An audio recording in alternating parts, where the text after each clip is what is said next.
The legacy of World War II's greatest generation is dwindling every day. Between 1941 and 1945, 16 million Americans served in uniform. Today, only 850,000 remain, and every day, 500 more veterans pass away. That's why it's so important to remember those who went off to war. Common Ground's Mike Carroll now introduces us to 95-year-old veteran Basilio Alfonso. Alfonso did not have to go off to war. World War II came to him.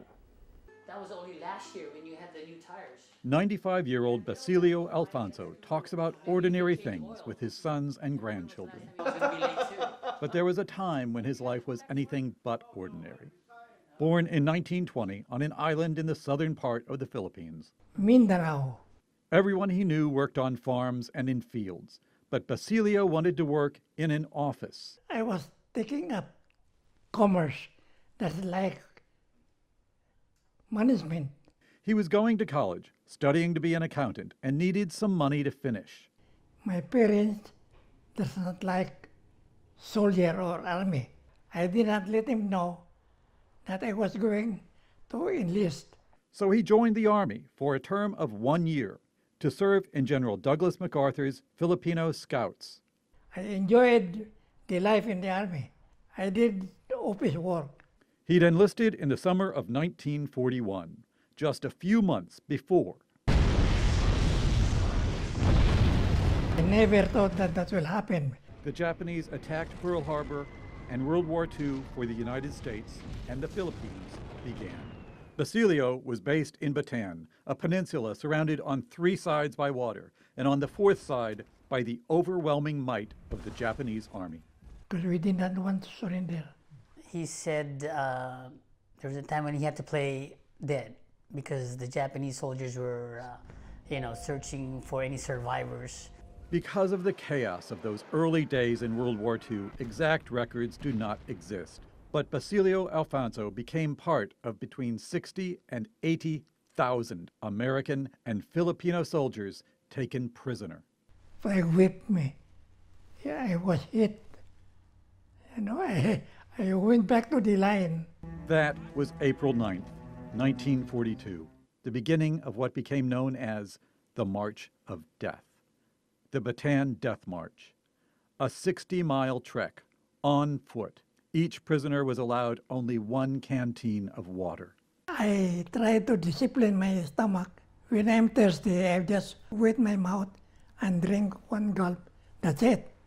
6 days later, at the end of the march, was a prison camp. Nearly 10,000 Americans and Filipinos died or were killed on the journey. The brutality of it, it's incomprehensible. I don't know if I would have his strength, going through all of that. Basilio Alfonso spent the next 7 months as a prisoner of the Japanese. All he did while in camp every day was to bury dead soldiers, every day. But as the Japanese military was becoming overextended throughout Asia and the Pacific, it was decided to release Basilio and many of the Filipino prisoners. Because the Japanese people didn't emphasize to us that we were not enemies. See, we are the same. Look, we are the same. Our enemy is the Americans. So that's why they tried to be good to us. For the rest of the war, Basilio became a policeman, but he also joined the guerrilla freedom fighters. General Douglas MacArthur returned to the Philippines in 1944, and Japan surrendered less than a year later. Basilio returned to the Army. I went back my old job.